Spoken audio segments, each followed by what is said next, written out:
আসসালামু আলাইকুম রহমতুল্লাহি ওবরকাতুহু।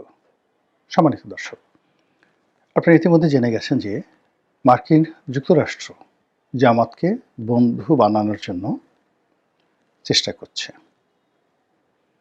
বাংলাদেশে তারা ডক্টর মোহাম্মদ ইউনূসকে নিয়ে যে চিন্তা করেছিল, বিএনপিকে নিয়ে যে চিন্তা করেছিল বা আওয়ামী লীগকে নিয়ে তাদের যে চিন্তা, সেই চিন্তার মধ্যে ১৮০ ডিগ্রি অ্যাঙ্গেলে পরিবর্তন আসছে এবং সেই পরিবর্তনের হাত ধরে জামাত এ মানে এবং আমেরিকা এই সম্পর্কের যে সমীকরণ, সেই সমীকরণের জন্য বিভিন্ন এক্সপার্ট টিম ঢাকা শহরে কাজ করছে। হয়তো এর মধ্যে সিআইএ আছে, এর মধ্যে এফবিআই আছে, এর মধ্যে মার্কেট স্টেট ডিপার্টমেন্টের কর্মকর্তা আছে, দূতাবাসের কর্মকর্তারা আছে এবং তারা বিভিন্ন অ্যাঙ্গেলে জামাত নিয়ে তারা গবেষণা করছে এবং জামাত নিয়ে তারা তাদের যে বিভিন্ন চ্যানেলগুলো রয়েছে, সেই চ্যানেলের মাধ্যমে তারা তথ্য এবং উপাত্ত সংগ্রহ করছে যাতে করে জামাতের সঙ্গে তাদের একটা স্ট্র্যাটেজিক কৌশলগত সম্পর্ক গড়ে ওঠে। আপনারা যারা মার্কিন পররাষ্ট্রনীতি সম্পর্কে পড়াশোনা করেছেন কিংবা মার্কিন যুক্তরাষ্ট্রের কাজকর্ম সম্পর্কে আপনারা জানেন, তারা খুব ভালো করে জানেন যে এই রাষ্ট্রটির যে রাষ্ট্র ব্যবস্থা, সেখানে কারোর সঙ্গে বন্ধুত্ব করার আগে, সম্পর্ক করার আগে তার ১৪ গোষ্ঠীর খোঁজখবর তারা নেয়। নেয়ার পরে তারা তাদের এরকম ৩ থেকে ৪টি সেল আছে এবং এই জিনিসগুলো আমি জানি। এর কারণ হলো আমি এই বিষয়ে পড়াশোনা করার সুযোগ হয়েছে আমেরিকান সরকারের স্কলারশিপে। তাদের লোকাল গভর্নমেন্ট নিয়ে, তাদের ডিপ্লোম্যাসি নিয়ে, তাদের ইন্টারন্যাশনাল অ্যাফেয়ার্স নিয়ে।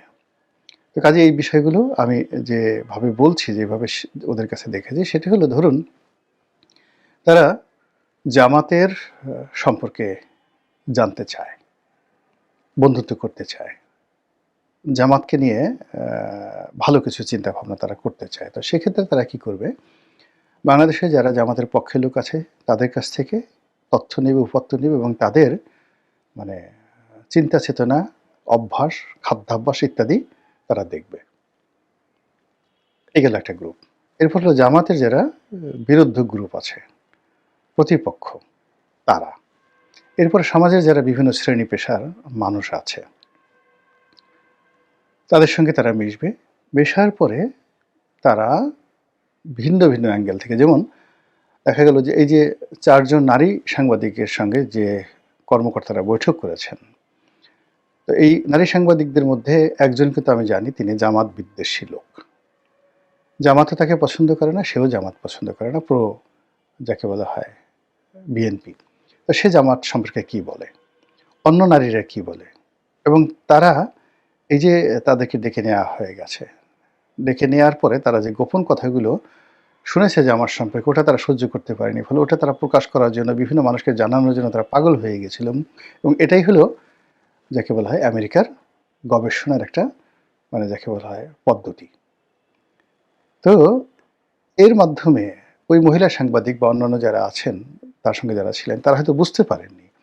তো এই যে তারা যে অধৈর্য হয়ে যাবে, তারা যে এই তথ্যটা ফাঁস করে দিবে এবং এরকম একটা ঘটনা ঘটাবে, এটা ধর্তব্যের মধ্যে রেখে তারা এই তথ্যগুলো বলেছে।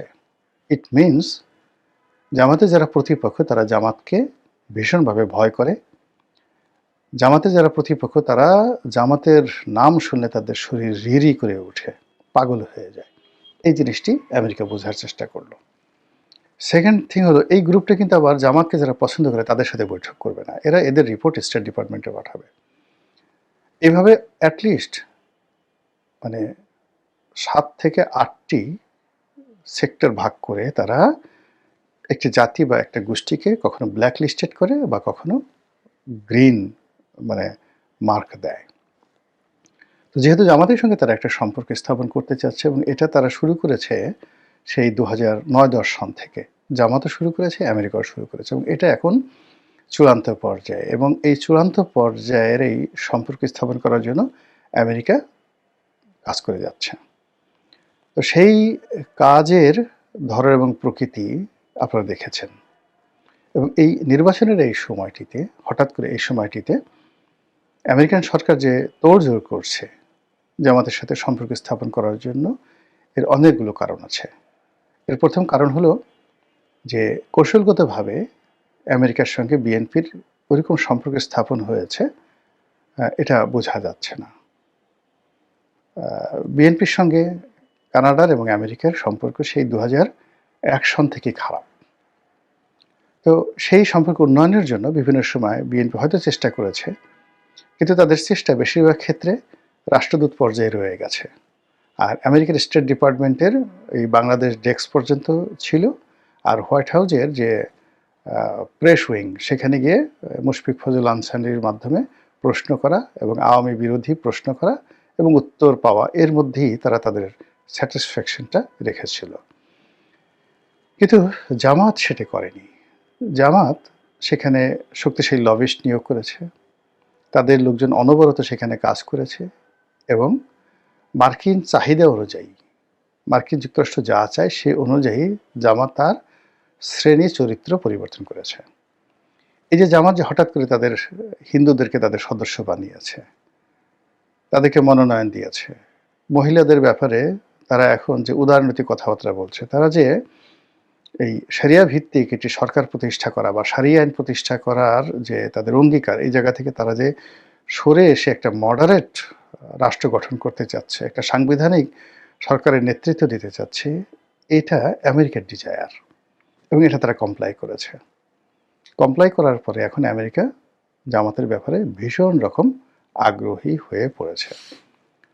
এখন এখানে কতগুলো সমস্যা আছে। সমস্যাটা হলো যে জামাত এবং আমেরিকা, ডক্টর মোহাম্মদ ইউনূস, তারা যদি যুগপৎভাবে কাজ করে তাহলে এখানে অ্যাডমিনিস্ট্রেটিভ কু করা সম্ভব, ফল ম্যানিপুলেট করা সম্ভব, নির্বাচন বাতিল করা সম্ভব, বা যে কোনো একটা ঘটনা ঘটিয়ে জামাতকে ক্ষমতার পাদ্যপীঠে রাখা সম্ভব। এটা আমেরিকা পারবে। কিন্তু বিএনপি এখন যে পর্যায়ে নেমে গেছে, বিশেষ করে তারেক রহমান সাহেব এখন লন্ডন থেকে এসেছেন, তার আর লন্ডনে ফিরে যাওয়ার কোনো পথ নেই। তাকে বিজয়ী হতে হবে, এদেশে সার্ভাইভ করতে হবে, অথবা রাজনীতির অঙ্গনে পরাজিত হয়ে তাকে জেলে যেতে হবে অথবা মরতে হবে। এর বাইরে অন্য কোনো বিকল্প নেই। অন্যদিকে বিএনপির যে সকল শীর্ষ নেতৃবৃন্দ রয়েছেন, এমপি প্রার্থী রয়েছেন, তারাও মাঠে যেভাবে নেমে গেছেন, তারা জানেন যে কোনো কারণে যদি ১২ তারিখে নির্বাচন মাত্র ১ সপ্তাহের জন্য পিছিয়ে যায়, অনলি ১ সপ্তাহ, ১২ই ফেব্রুয়ারি পরিবর্তে ১৭ই ফেব্রুয়ারি হবে না, মানে ১৯শে ফেব্রুয়ারি হবে, ১ সপ্তাহ। এই ১ সপ্তাহের ধকল বিএনপি সামলাতে পারবে না এবং বিএনপি এই ১ সপ্তাহ যদি দেরি করে, মাত্র এই ১ সপ্তাহের মধ্যে বিএনপি তছনছ হয়ে যাবে।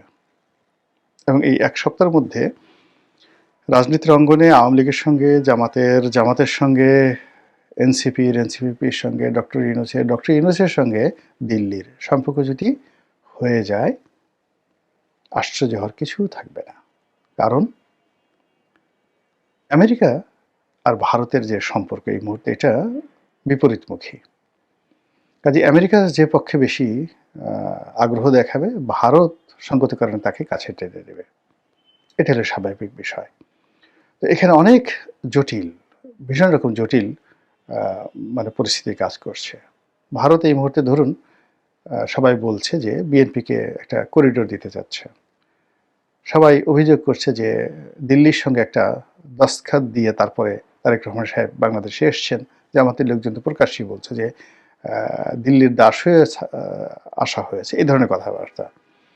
কিন্তু বিদেশি রাষ্ট্রগুলো যে কাজটি করে সেটা হলো একটা নির্দিষ্ট সময় পর্যন্ত আপনার মাথার উপর বা পিঠের উপর হাত বুলিয়ে রাখবে, তারপর সেই হাত তারা উঠিয়ে নিয়ে যাবে। দিল্লিও একই অবস্থা। দিল্লি যখন দেখবে যে বিএনপি আর পারছে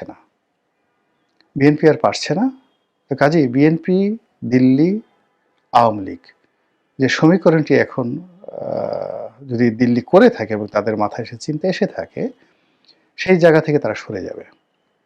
সেই জায়গা থেকে তারা সরে গিয়ে তখন তারা চিন্তা করবে যে ঠিক আছে, জামাত, এনসিপি আর ডক্টর মোহাম্মদ ইউনূস, এদের সাথে সম্পর্ক স্থাপন করতে হবে। এর কারণ হলো এই ইলেকশনের মানে যে সময়, এই সময়টিকে তারা একটা টাইম ফ্রেম ধরে তারা কিন্তু অনেক কিছু স্যাক্রিফাইস করেছে দিল্লি, এবং এই কাজ করতে গিয়ে তাদের কোমর ব্যথা হয়ে গেছে। কিন্তু সুদীর্ঘ সময় তারা সেই কাজটি করবে না। এখন এই যে একটা জটিল সমীকরণ ইলেকশনকে কেন্দ্র করে, সেই সমীকরণটি যদি কোনো কারণে ভেস্তে যায়, তাহলে বিএনপি কি বসে থাকবে? তারা কি আঙ্গুল চুষবে? প্রশ্নই আসে না। আপনি দেখুন যে একটা রাজনৈতিক দল, আমরা হয়তো ইন্ডিপেন্ডেন্টলি এককভাবে নিজেকে অনেক পণ্ডিত মনে করি এবং আমরা বুঝি যে এটা বোধহয় তারেক রহমান সাহেব বুঝেন না, এটা বোধহয় জামাতের আমির সাহেব বুঝেন না। ব্যক্তিগতভাবে আপনার সাথে হয়তো তারা অনেক ক্ষেত্রে কম বুঝতে পারেন, লেখাপড়া কম হতে পারেন, কিন্তু এই পদপদবীগুলো, জামাতের আমিরের পদগুলো, ডক্টর মোহাম্মদ ইউনূসের পদগুলো, তারপর তারেক রহমান সাহেবের পদ, এই জায়গাগুলোতে না আপনার আমার মতো শত শত মেধাবী মানুষ, আমাদের চেয়ে মেধাবী মানুষ, অভিজ্ঞতা সম্পন্ন মানুষ, তারা কিন্তু একটা টিম ওয়ার্ক করে প্রত্যেকটা মুহূর্তে কাজ করে যাচ্ছে। ফলে বিএনপির যারা লোকজন আছে তারা খুব ভালো করে জানেন যে কী করে তারেক রহমান সাহেবকে জনপ্রিয় করতে হবে, কী করে তারেক রহমান সাহেবের বক্তব্যের তথ্যপত্র দিতে হবে, তার ড্রেস কোড থেকে শুরু করে সব কিছু বিএনপির লোক যেভাবে করছে, আবার জামাতের আমিরকেও নিয়ে কিন্তু জামাতের লোকজন কিন্তু সেই কাজ প্রতিটা মুহূর্তেই করছে এই সময়টিতে। তো সেক্ষেত্রে এই যে America all on a sudden যেভাবে জামাতপ্রেমী হয়ে গেছে, এবং এই জামাতপ্রেমী হওয়ার কারণে ভোটারদের মধ্যে ইতিমধ্যেই কিন্তু এই গত ৪-৫ দিনে যে কথাবার্তা হচ্ছে, আলোচনা হচ্ছে, জামাত ক্ষমতায় আসতে পারবে, আমেরিকা সাহায্য করবে, জামাত সরকার গঠন করবে, এই কথাগুলো যে ৪-৫ দিন ধরে যত ব্যাপকভাবে আলোচনা হচ্ছে, এটা কিন্তু ১৫ দিন আগে কল্পনাই করা যেত না। বিশেষ করে তারেক রহমান সাহেব যখন এলেন তখন তো মনে হলো জামাত আর নেই, জামাত শেষ। কিন্তু হঠাৎ করে এই যে জামাত ঘুরে দাঁড়ালো, এখন জামাতের আমির সাহেব ঘুরে বেড়াচ্ছেন, তার লোকজন মানে প্রত্যেকটা মঞ্চে তারেক রহমান সাহেব যেভাবে চমকিত করার চেষ্টা করছেন, জামাতও সেই ঠিক একই কাজ করে যাচ্ছেন। কিন্তু আন্তর্জাতিক অঙ্গনে হঠাৎ করে এই যে আমেরিকার সমর্থন, এবং সেই সমর্থনটা কতটা দৃঢ় এবং কতটা সুদূরপ্রসারী এবং কতটা অ্যারোগ্যান্ট, এটি বোঝা যায় যে জামাতের সঙ্গে আমেরিকার যে সম্পর্ক, এটি নিয়ে জামাতের লোকজন তার বাইরে বাইরে বিভিন্ন গ্রুপের সাথে আমেরিকার কর্তা ব্যক্তিরা, দূতাবাসের কর্তা ব্যক্তিরা সিরিজ বৈঠক করছেন। আবার সেই বৈঠকের খবরাখবর অডিও ফাঁস হয়ে যাচ্ছে এবং সেগুলো আমেরিকার প্রভাবশালী পত্রপত্রিকায় ছাপা হচ্ছে। ফলে এই ধরনের ঘটনা বিএনপির জন্য রীতিমতো চপেটাঘাত, এবং তারা জানে যে এই মুহূর্তে রাতারাতি ইচ্ছা করলে তারা আমেরিকার এই গুড বুকে তারা যেতে পারবে না, এবং তাদের যে ইন্টারন্যাশনাল কানেক্টিভিটি আছে, সেটা ধরুন চীনের সঙ্গে তাদের যে সম্পর্ক আছে, এটার উপর তারা নির্ভর করতে পারছে না। এর কারণ হলো চীন আওয়ামী লীগের সঙ্গে যোগাযোগ করছে, চীন জামাতের সঙ্গে যোগাযোগ করছে। অন্যদিকে ভারত যেটা আছে, তারাও আওয়ামী লীগকে রেখে তারপরে যদি দরকার হয় বিএনপিকে ছাড় দিবে, কিন্তু বিএনপি যদি ফেল করে তাহলে তারা জামাতকে তুলে নেবে। আর জামাত এটা গ্রহণ করার জন্য ১০ পায়ে দাঁড়িয়ে আছে। কাজেই আপনি বোঝার চেষ্টা করুন যে রাজনীতি কিন্তু ক্ষণে ক্ষণে পাল্টাচ্ছে। নির্বাচন আমরা দেখছি, এটি দৃশ্যমান দিনের আলো, কিন্তু দিনের পর তো রাত আসে। আগামী এই ১২ তারিখের মধ্যে যে কয়টি দিন আসবে সে কয়টি রাত আসবে। ফলে দিনে আমরা যে দৃশ্যগুলো দেখব প্রকাশ্য দিবা আলোকে, তার অন্তরালে রাতের অন্ধকারে যে কি ঘটে যায়, এটি একমাত্র আল্লাহ রাব্বুল আলামিন ছাড়া আর কেউ বলতে পারবেন না। আসসালামু আলাইকুম ওয়া রাহমাতুল্লাহি ওয়া বারাকাতুহু।